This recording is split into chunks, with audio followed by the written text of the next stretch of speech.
Hello student, I am Sonam. Welcome back to my YouTube channel Apna Vidyalaya. आज के इस video में हम आप सभी को बताएंगे 2024 बोर्ड परीक्षा में आने वाले क्लास 10th सामाजिक विज्ञान का, ठीक है, यानी क्लास 10th सोशल साइंस के सबसे इम्पॉर्टेंट, पूरे किताब से सबसे इम्पॉर्टेंट हम आप सभी को 30 बहुविकल्पी प्रश्न बताएंगे। ठीक है, कितने 30 ऑब्जेक्टिव क्वेश्चन बताएंगे जो कि आप सभी के इस बार एसएसटी के पेपर में, ठीक है, 10th एसएसटी के पेपर में 100% गारंटी कि 2024 के पेपर में बिल्कुल छपा रहेगा। ठीक है, यानी पक्का आएगा।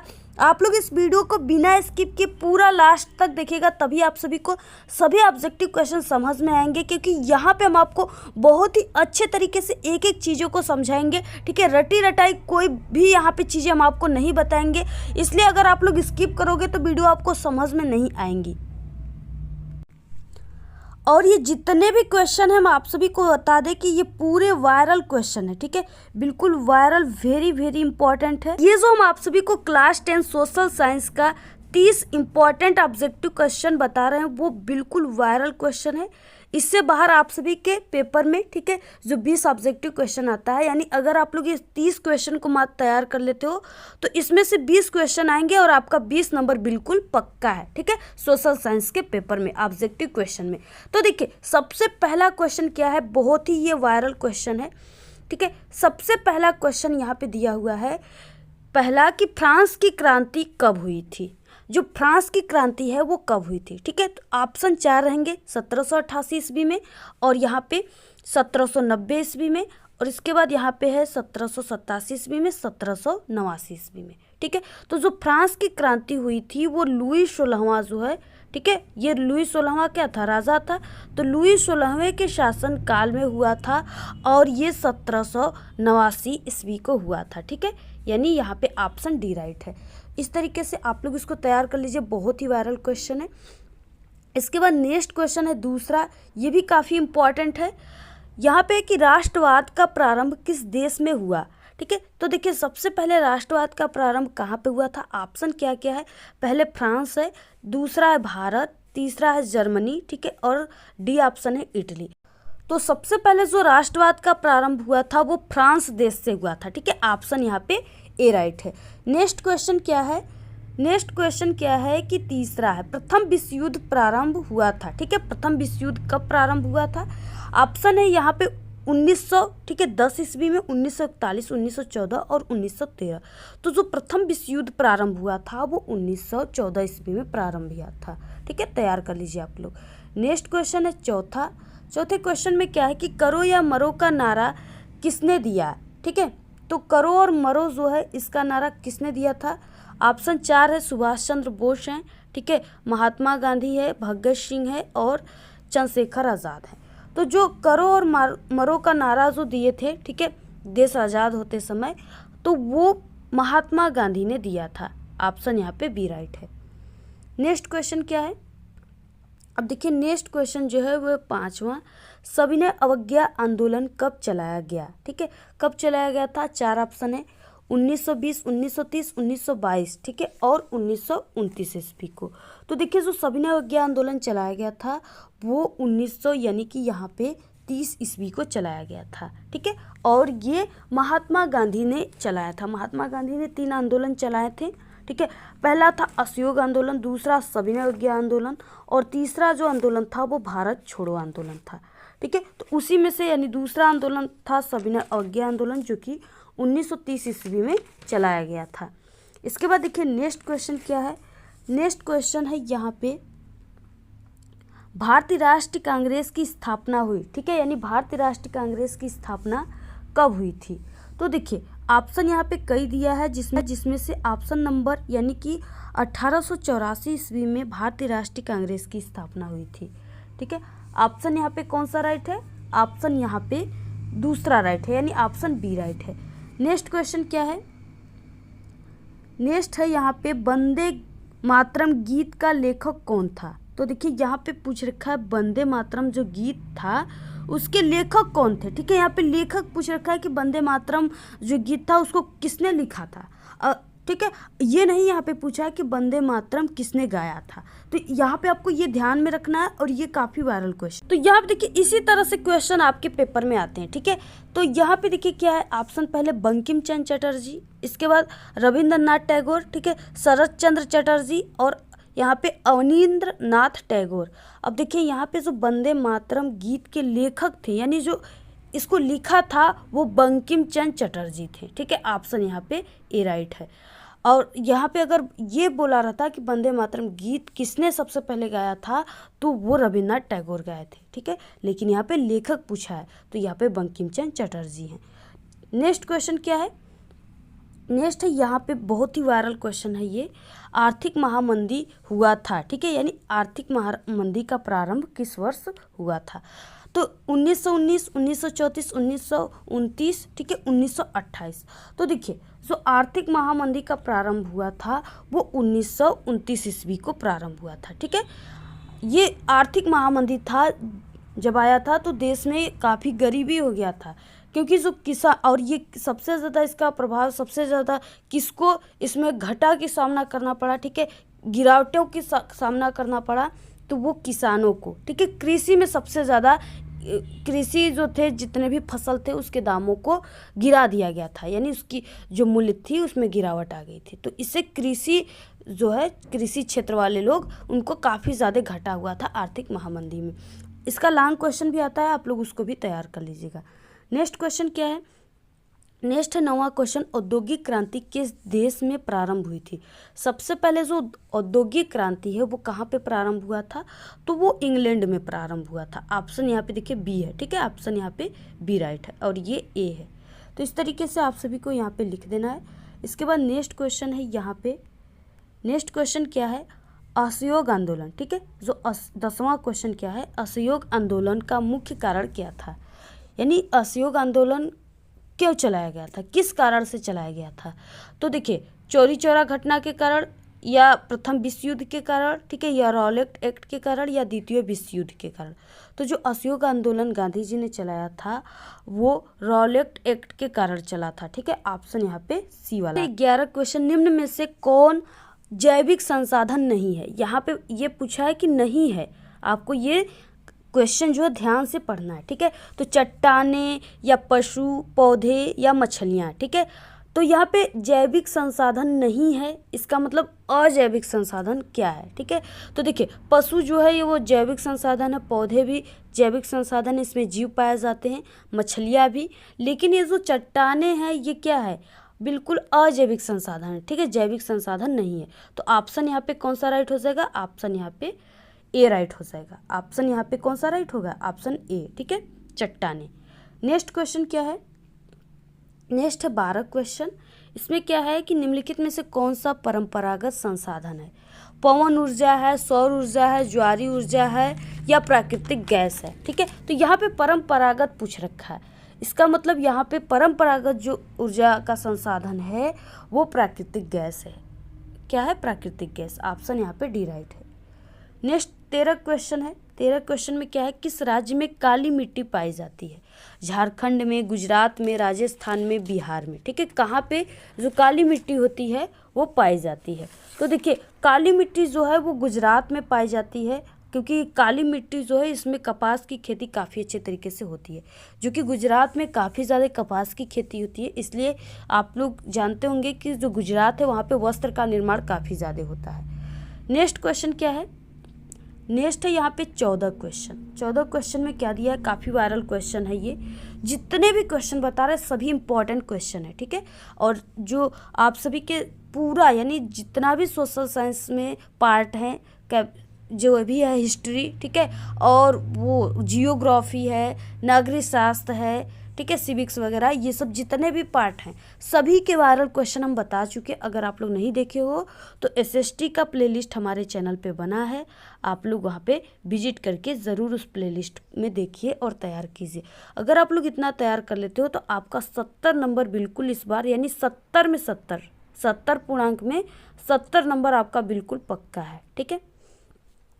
तो यहाँ पे क्या है, जलोढ़ मिट्टी का निर्माण मुख्यतः किसके द्वारा होता है, यानी जो जलोढ़ मिट्टी है, जो काफ़ी उपजाऊ मिट्टी है, इसका निर्माण किसके द्वारा होता है?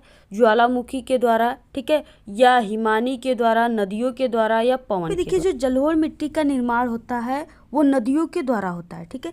नदी जो होती है, यानी कि इस तरीके से नदी होते हैं, और नदी में जब बाढ़ आता है, ठीक है, बारिश का मौसम में जब बाढ़ आते हैं तो क्या होता है, जो नदियाँ होती हैं वो कई खेतों से होकर आती हैं, ठीक है, जिससे वो सभी जो खेतें होती हैं उसके जो ऊपरी मिट्टी होती है, जो उपजाऊ मिट्टी होता है, वो अपने साथ लेकर आती हैं, ठीक है, जिससे वो जहाँ जहाँ पे जाती हैं तहाँ तहाँ जो उपजाऊ मिट्टी के कण होते हैं वो छूट जाते हैं, जिससे जितने भी खेतों में छूटे होते हैं वो जो खेत होता है वो काफ़ी उपजाऊ होता है, और जहाँ की मिट्टियाँ नदियाँ लेकर आती हैं, ठीक है, वो जो खेत हो जाता है, यानी जहाँ से लेकर आती हैं वो जो खेत हो जाता है वो बंजर हो जाता है, उसमें जो फसलें होती हैं वो अच्छे तरीके से उसका पैदावार नहीं हो पाता है।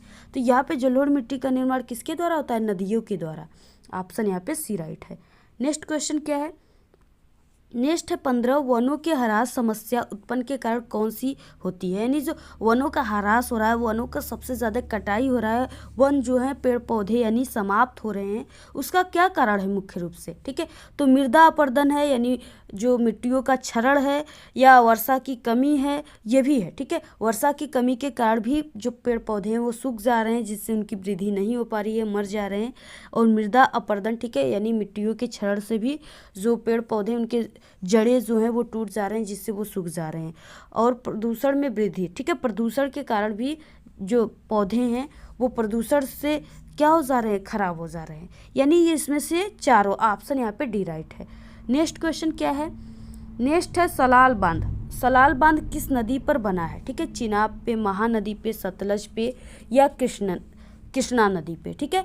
तो जो सलाल बांध है वो चिनाब नदी पे बना हुआ है, ऑप्शन यहाँ पे ए राइट है। नेक्स्ट क्वेश्चन क्या है? हीराकुंड परियोजना किस नदी पर निर्मित है? तो देखिए, जो हीराकुंड परियोजना है वो महानदी पे निर्मित है। कहाँ पे? महानदी। ऑप्शन यहाँ पे बी राइट है। नेक्स्ट क्वेश्चन देखिए क्या है? नेक्स्ट है यहाँ पे क्वेश्चन नंबर 18, ठीक है। 18 नंबर क्या है? यहाँ पे क्वेश्चन 18 है कि कपास की खेती के लिए सबसे उचित भूमि कौन सी है? काली मिट्टी, जलोढ़ मिट्टी, ठीक है, लाल मिट्टी और लेटेराइट मिट्टी।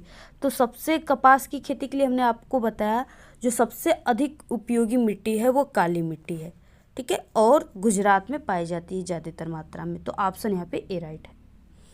नेक्स्ट क्वेश्चन क्या है? नेक्स्ट दिया है 19 क्वेश्चन।